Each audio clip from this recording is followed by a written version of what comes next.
Okay, good morning everyone, and welcome to a presentation by the Honours and Appointments Secretariat on how to make an honours nomination. So here on the slide is what we're going to talk through today. But firstly, I just want to thank everyone for signing up this morning. I believe we've had over 300 people sign up to this event, and that's just amazing to see how much interest in our honours system. And I really, really hope that this session encourages you to make a nomination and understand who we are in the Honours and Appointments Secretariat too. So just quickly introduce myself. I'm Jack Howard. I'm a team leader in the operations side of the Honours and Appointments Secretariat, which is based in the Cabinet Office. We are the team behind the scenes and run the process of the Queen's birthday and New Year's honours lists. My main role is to manage public nominations, which I am delighted to be able to talk to you about today. So there will be time for questions at the end of this session. So if you have any as we go along, please submit them in the chat box. And one of my colleagues will try to answer them as we go along, or we can pick them up later. So over 2,000 people are awarded an honour every year, and every single one of them is nominated by someone who took the time to get to know the person, gather all of the necessary information, and write a fantastic nomination.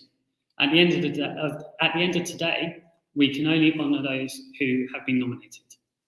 So today I'll talk to you about public nominations first, which is one of the many ways which enable us to recognise those who are the best in the UK society. And after that, I'll outline the process of how to nominate somebody using our updated online nomination form, and finally highlight popular characteristics from the best nominations we receive.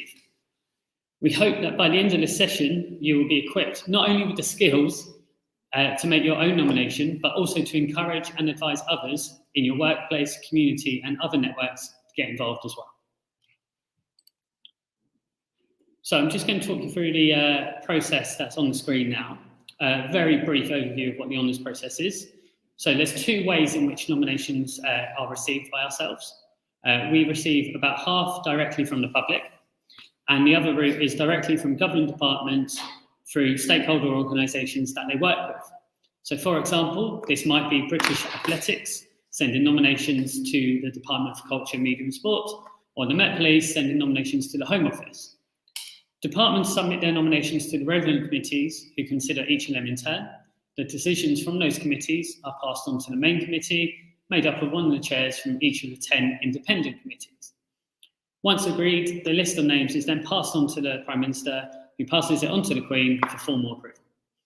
As you would expect, it's a very competitive process because there's a lot of truly incredible people in this country. So firstly, before we talk about how to make a public nomination, let's talk about who can be considered. So there is a little criteria which we will look at, but if you can only write a great nomination if the person being nominated is worthy of being recognised. As we all know, anyone can be nominated for an honour, but it doesn't necessarily mean they will get one. Independent committee members are looking for people who have made a significant contribution in their field, in their organisation, or in their community. You need to consistently go above and beyond and are not just doing their jobs. So that doesn't mean the person in the office who comes in early and leaves late. It's more about the person who always volunteers to take on that extra responsibility or is innovative in their solutions to problems. They also want to see people who have made a demonstrable positive impact in some way. So that's the criteria that needs to be met before a nomination is considered. And also I should let you know that decisions are always taken on merit. So bear in mind, it is a competitive process, and sadly, not everyone can be successful. Okay, so what is public nominations? What we're here to talk about today. Public nominations equate to around half of the nominations received by the Secretariat in a year. And we accept nominations via three methods. So online, via our updated online nomination form, which can be found on gov.uk. Via email, with the form as an attachment. And for those who don't have access to a computer or prefer to do things by hand, you can also send us it in the post. All three of these methods are relatively similar in terms of numbers we receive, and that can be around 3,500 public nominations a year. And additionally, the team that I manage can also receive around 10,000 inquiries via phone and email in that year too. Just to put into context how busy it's been as well recently, during the pandemic, we received additionally over 5,000 COVID-19 nominations alone. So nominations are submitted to our public nominations team, who ensure that the nomination has everything it needs to be taken forward. If not, then they will work with the nominator to ensure that we have everything that we need for consideration. It is then up to the team to send the nomination onto the relevant government department, and just to give you an example, if we stick with DCMS, if someone's been nominated for work in sport, then they'll be sent to the Department for Digital Culture, Media and Sport. So there's no deadline for public nominations, and you can submit them at any time throughout the year. However, due to the validation and checks required, and because of the cycle of the honour system, the consideration period can take up to 2 years, sometimes a little longer. It's not a quick process, and it is worth being patient, but please be ensured that we will do everything we can so that your nomination is considered fairly. Okay, so I'm now just going to talk about the public nomination form that's available on our website and how you would start going about it. So I'm not going to have time, unfortunately, to go through everything today, but I have highlighted some of the key pages which you will need to pay attention to, and I hope that by showcasing these steps, combined with the second half of this presentation, it will help you to write a high-quality nomination. So as I said, for this demonstration, I'll be using the online nomination form, which can be accessed via gov.uk, and I believe my colleagues already put a link in the comments box for you. So once you've gone to that link, you'll see some text giving you a preview of what kind of information we're expecting from you and what you will need to provide in that nomination. We're going to go into this in the next slide, but for now, all you need to do is click the Make a Nomination button. And then, as you can see from the screenshot on this slide, we ask for a lot of information when receiving a public nomination. As you may expect, all the information is required and plays a key part in the nomination being considered. Let's just talk about them 5 sections that are on the screen now. So the nominee's personal details, and you might think, why are we asking for all of this? So their personal details, such as their address, age, etc., are very important to the consideration process. It helps us to ensure that validation is completed by the right department or Lord Lieutenant, and so we know where they live or work and where that work is being carried out.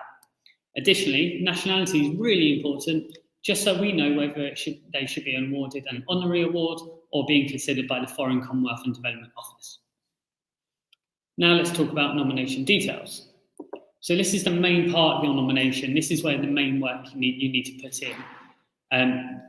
So we're asking you to let us know about your nominee, their work, why they stand out from the rest. It's important detail to be able to sell your nominee and really highlight the work to the independent committee. We're going to focus on how to write this and what best to include later on. And with a public nomination, you are provided an opportunity to present evidence to support the nomination you're submitting. This is different from support letters, but can be used to back up the claims you make in nomination details. Evidence can be anything from newspaper articles of the nominee to certificates or awards they've already received. And then we also ask for support letters, and these are vital to your nomination. So a public nomination can only be considered if we have at least 2 supporting letters to go aside the nomination. These need to be from people other than the nominator, which would be yourselves, and I will go into supporting letters in this later on. And then finally, we need nominator details. So we need your details so we can contact you, let you know how your nomination's going, ask you for any more information, and anything else which we may need to get in touch by. Just going to highlight this step because we don't want you going through all the work and then actually your nomination's not registered with us. So the online nomination form can be accessed via the link. We've already been through it, and you use your email address to register for it. On this screen, you can see that you just enter your email and then we will send a link to that email address. Once you head to your emails, you can click the link and then you can continue with your nomination. The great thing is you can come and go whenever you need to and whenever you've sourced the information we're asking for. So all you need is the link in the email that we've sent you, and you can just go back to that link, click on it, and it'll take you straight back to your nomination and wherever you last left it.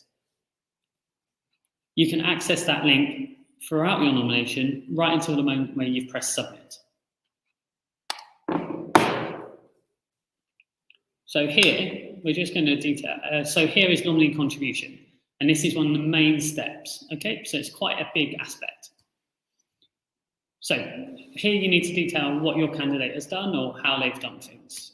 Some examples, as we've kind of said on the page, is what your nominee has done to change things, how they've made an impact, and emphasise what their practical achievements are, how they've demonstrated innovation and entrepreneurship, if they've got any examples of any selfless voluntary service, or have contributed to the response to COVID-19. And then you can complement this by detailing why there is a need for them to do this work, what are their achievements, and what challenges has the nominee had to overcome in their work or life to make this contribution.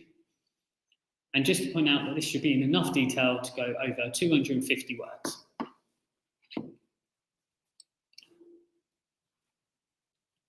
Okay, and then the next main question we're also going to focus on is the impact of the nominee.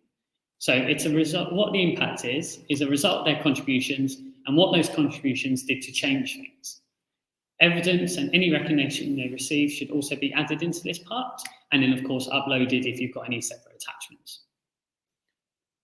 What you can do is detail how broad their impact is, as in whether it's very local, such as a village or town, county, regional, international, as this can matter in what the award level your nominee could receive is.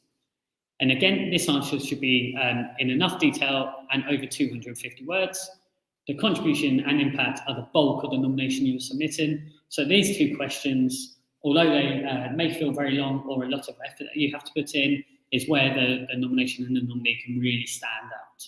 And of course, like I said, we're going to focus on how to answer them questions in a little while.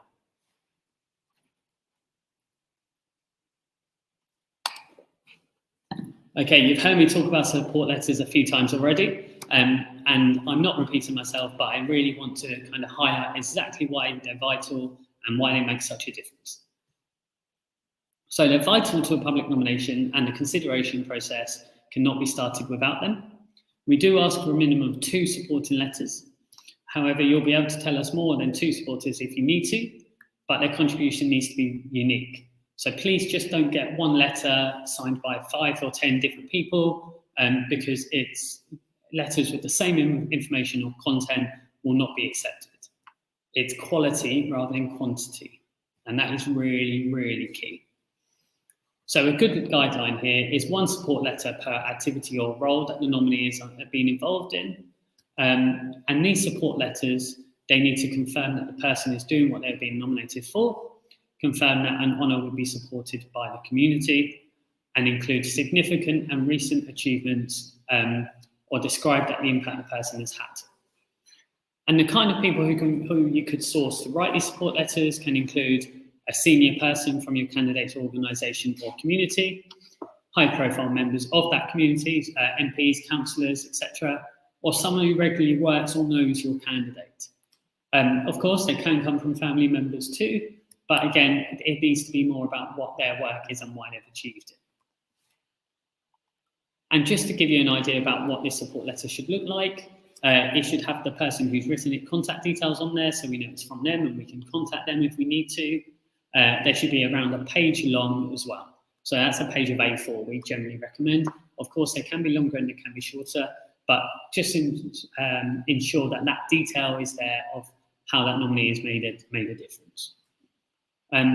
If it's taken you a while to source the support letters, and I completely understand that can happen, you can tell us the supporters' details first, and then you're given the option to upload their letters or post them to us later. But support letters can all be sent by email. And if you are sending them after the nomination, then please make sure that the detail of the supporter who has written the letter includes the nominee's full name as well.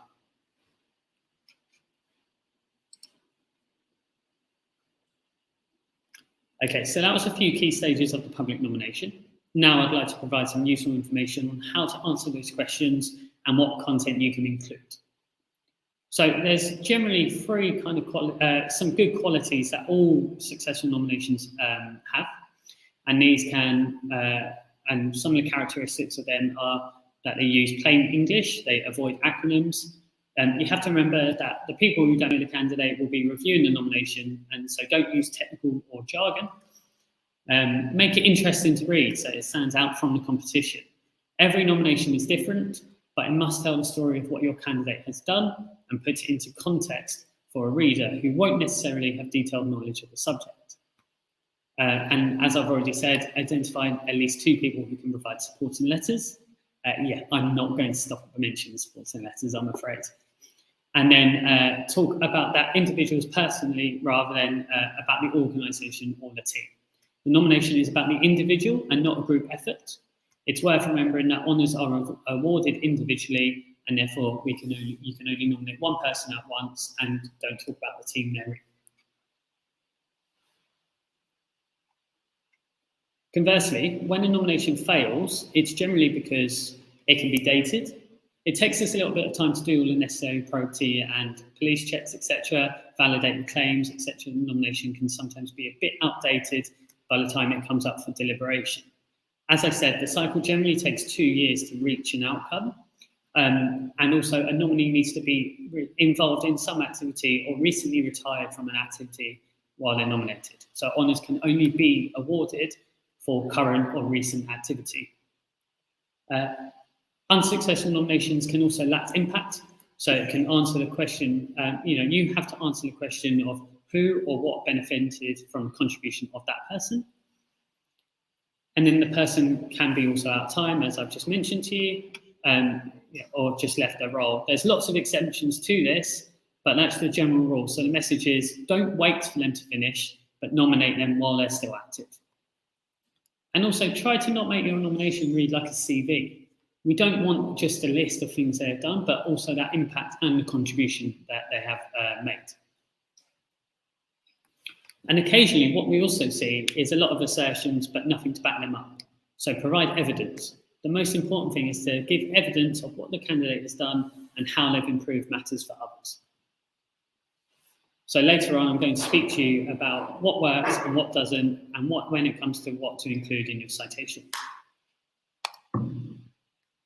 So just on screen now is a few things to think about. This is all the kind of stuff I've just mentioned in the previous slide, but just so you can really take note of that. And things you should really think about is the geographical reach of their work, any evidence or claims you've made in the nomination and any evidence to back that up, and providing full, factual and accurate details. So some great things to include are numbers or percentages, if you have them, how many people they've affected, what the change was, what it was before they started their work and what it was after. That kind of factual evidence really, really stands out in the citation and when we look at nominations. And then also just focus on a bit of the style. So please make sure you're writing in third person and keep it formal. I know you may know that person really well that you're nominating, and it may be quite easy to slip into a casual writing style, but of course, this is going to independent committee members, and people like my team or us in the secretariat don't know that person. So if you can keep it formal, then that really, really helps us. And also write as positively as possible. You're making a nomination, you're going out of your way to nominate that person, so they're going to be really fantastic, we know that, but if you can really get it across in this nomination, then that's super great for us. A couple of things not to do, so please don't use jargon, as I've already said. We're not from that individual sector or what that person's work is, and we're reading a lot of nominations, so it has to be quite easy. And please don't lie. You can emphasise to be positive and emphasise what they've done, but it has to remain factual or actually what the nominee did. And then here are just some words that you might want to get started.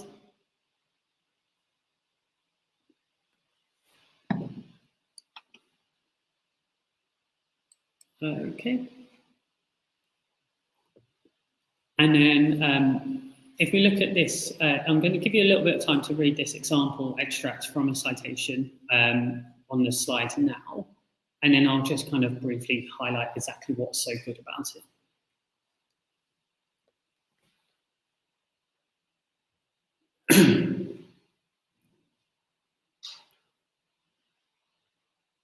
Okay, so just a few good things about this extract that you can see on the screen is the time details. There's kind of a when, where, and a how.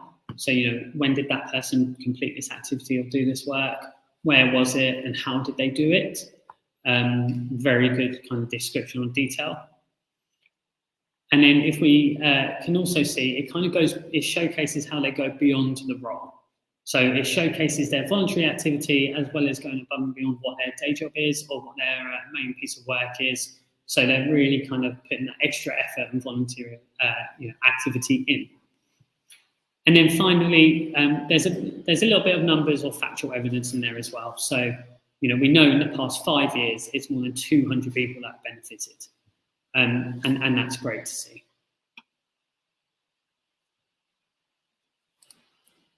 And then there's also another extract on the screen now as well, just slightly different, but again, you'll see that it kind of has the same characteristics.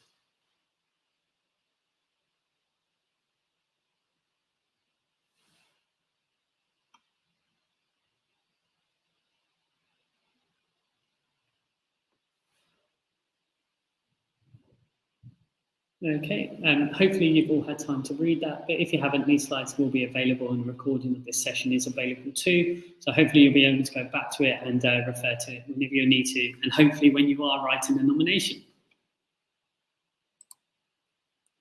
Okay, I just want to focus on confidentiality a little bit, because this is something we kind of get asked quite a lot in the team.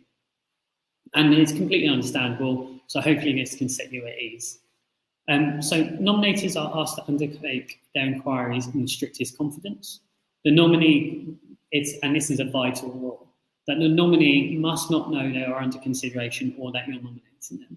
So as hard as it might be to get some information about them, please just don't go to that nominee and say, oh, I'm going to nominate you for an honour. Can you look at this form and tell me all the details I need? Go and speak to other people that you can, hopefully, around their work or people that know them well. And also just to point out that under the Data Protection Act of 2018, the honour system is exempt from the usual requirement under GDPR to inform someone that you hold and are processing their personal data. And we do have an honour system privacy notice on gov.uk, which you can access if you need to. So every care must be taken to ensure that you hold personal information in complete confidence, and separate guidance we will send around or is available on gov.uk. Again, just refer to our privacy notice if you have any questions.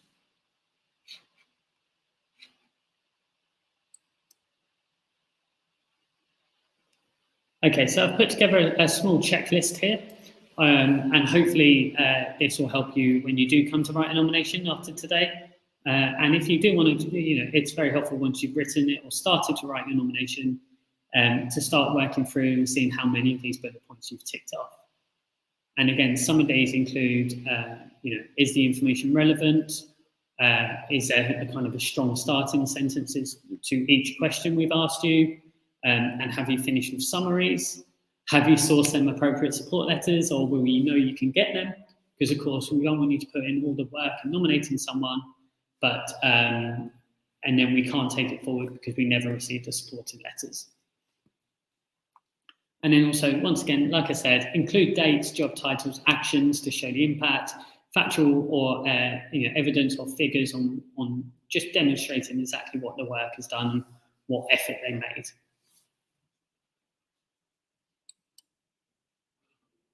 Okay, hopefully you now feel ready to nominate someone. And that, as I've just spoken to, is where to go to nominate someone and how to nominate. I'll finish by saying that I am confident that we all know someone who is deserving for an honour, and hopefully this event has inspired you to nominate them. Don't wait for someone else to do it, because it may never happen, or it may be too late. If you feel they should be nominated and you feel confident using this presentation on how to do it, then please go ahead and do that as soon as you can.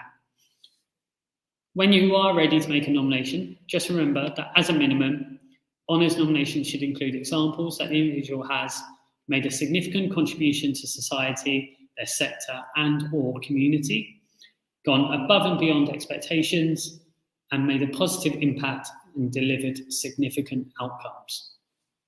People aren't just recognised for doing their jobs, and all decisions are always taken on merit. So bear in mind, it is competitive and not everyone can be successful.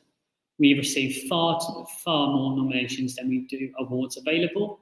But if you get it into us, we can work with you to make that nomination as strong as and include everything that's required to give it the best chance of success.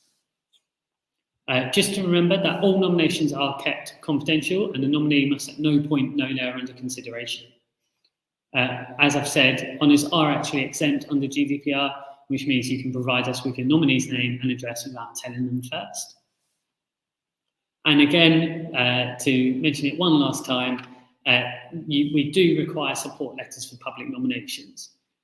So they can be from anyone who know the candidate or have experienced their work. And just another example, those in the community or their organisation who can provide their support for nomination and highlight any other achievements or back up what you've already written.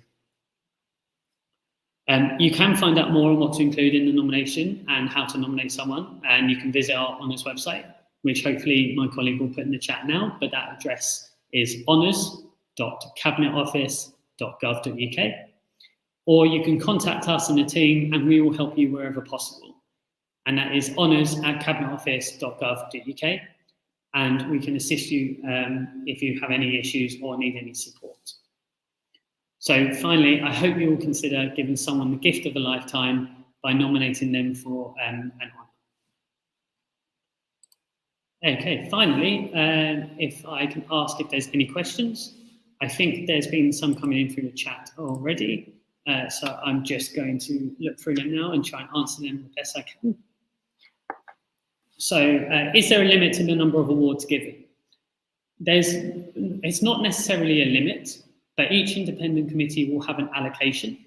So every 6 months, when it's the independent committee stage of the process, they have an allocation that they have to use, and that goes forward. Generally around 1,200 to 1,300 people are awarded on every list every 6 months. But of course, with the nomination process being 2 years for consideration, every nomination gets its chance, and also we work with you to get the strongest nomination possible.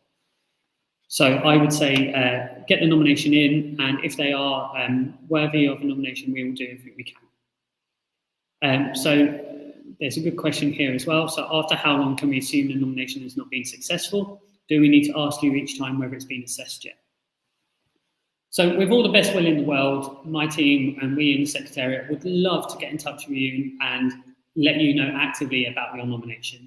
However, we just unfortunately do not have the resource to be able to do that. But if you get in touch with us, we can let you know, and we'll let you know whether it's under consideration still, whether it's been considered and there's anything else we can do to reconsider it, or whether it's ultimately been unsuccessful, and give the best reason we can as to why that happened. But like I said, we are there to support you in making a nomination. We are very happy to answer questions. And so if you get in touch with us via honours@cabinetoffice.gov.uk, we'll get back to you and do whatever we can to answer your query. Okay, so can citizens of countries other than the UK be nominated for honours? Yes, absolutely. And there's two different ways about this, and it does get complicated, so I apologise for that. But essentially, it depends whether that person is making an impact to the UK and whether they're living in the UK. However, if you go to our website, there are options to nominate someone within the UK or someone whether they are living abroad. And then you can follow the guidelines on that, and that will also help you with our Foreign, Commonwealth and Development Office colleagues who are responsible for honouring recommendations of those nominees who are not British nationals. So can you find out if someone has already been nominated to say the work of a new nomination? So unfortunately you can't. Honours is very confidential. The honours process is very confidential, and who's been nominated for an honour, we can't make anyone aware of that, unfortunately. We will only speak to the nominator about their nomination, and that's all. So if you do try to contact us and ask whether someone has already been nominated because you don't want to nominate them again or put in the work when there's already a nomination, we wouldn't be able to tell you. But what I would say to you is to put that nomination in anyway, because all it's going to do is only increase their chances or strengthen their opportunity. We'll just put the new nomination with the original nomination and be able to strengthen that case and consider them together. So I can see whether someone else with a copy of the slides will be available, and that it's been recorded and they will be sent around after as well. Yes. Question around nominations being complicated and requires a degree to do it. I completely understand why it can feel quite overwhelming to make a nomination, but it shouldn't be complicated, and we are there to help you. We are there. Hopefully this presentation helps a bit, but we will also be there to answer any queries you have when making that nomination too. And we can provide any advice or detail on what you need to include and what the best ways to go about that are. Because we want as many people to get involved in the honours system as possible, and we don't know about that person doing great work unless someone nominates them. We don't want someone to miss out just because no one's made a nomination for them. There's a question here in the chat about whether this is the process being described government departments or want to nominate their own staff. So there are two different processes in the system. This is on public nominations. So anyone out there in public who wants to make a nomination, but also can be useful if you are a member of a government department, in case you're nominating someone who isn't in government or a colleague of yours.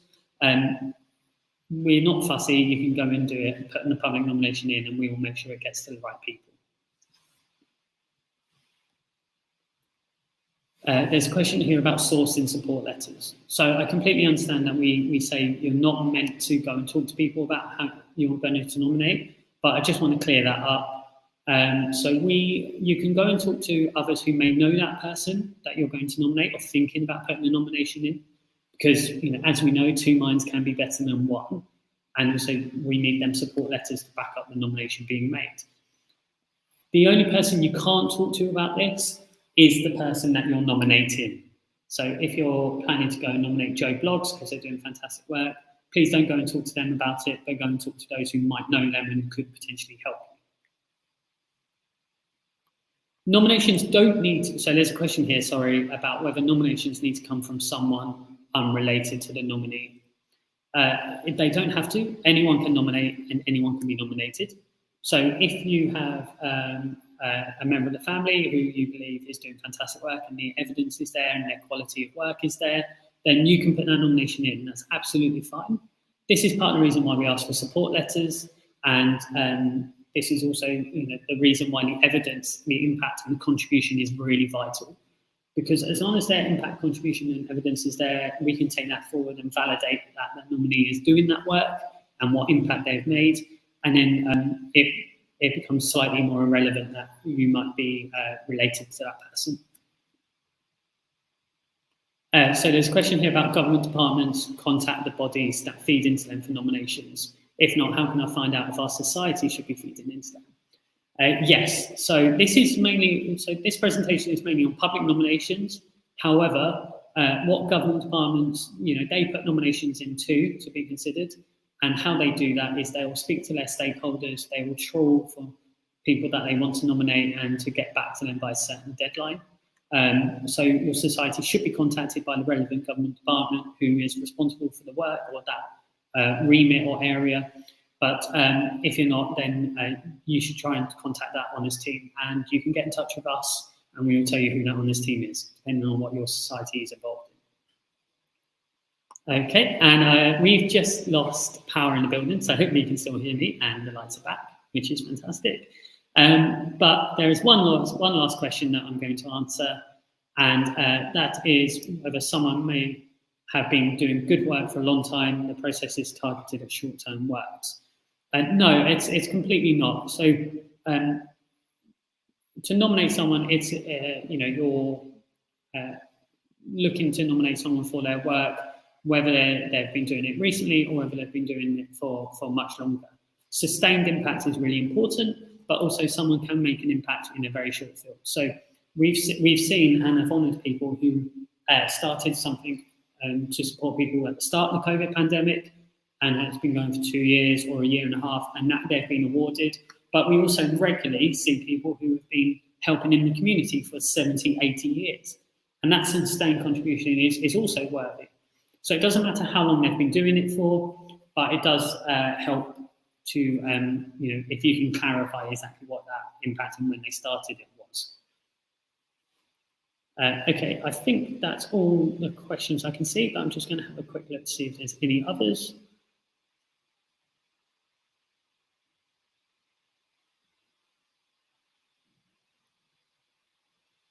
Okay, so there's just a question there that was follow-up to one I've already answered about government departments for their own staff needing support letters. So if you're nominating for our government department, they don't come with support letters. It's only for public nominations.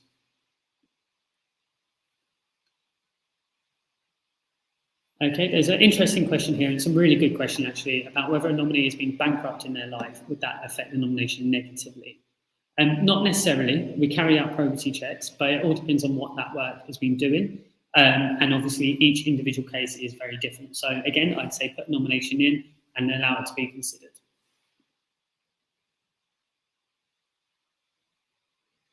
Okay, sorry, just looking through some of the questions.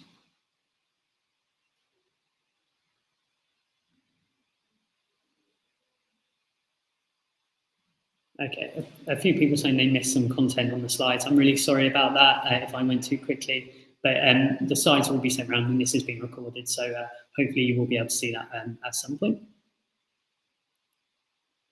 Okay, I think that's everything. There's some really useful information on how to contact us in the chat if you need it. Okay.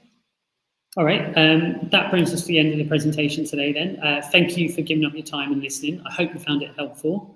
And what I am just going to do now is put some detail about some future events we've got coming up as part of this Honours Festival.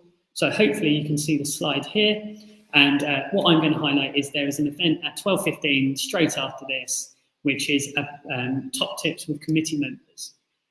So if you'd like, that will take you through the next part of the process. So once the nomination's been submitted, the citation is written and it's gone to the independent committee, you can get the chance to hear from some of our fantastic independent committee members and find out what they're looking for and how they find their roles. And then also you can see there's 4 sessions available tomorrow. All look very, very interesting, but one I would recommend is the Diversity in the Honours System panel at 12:15, because it's really fabulous to hear exactly how each and every area of the UK society is involved in honours and gets representation. Okay, so thank you for listening today. Thank you for giving up your time, and have a lovely day.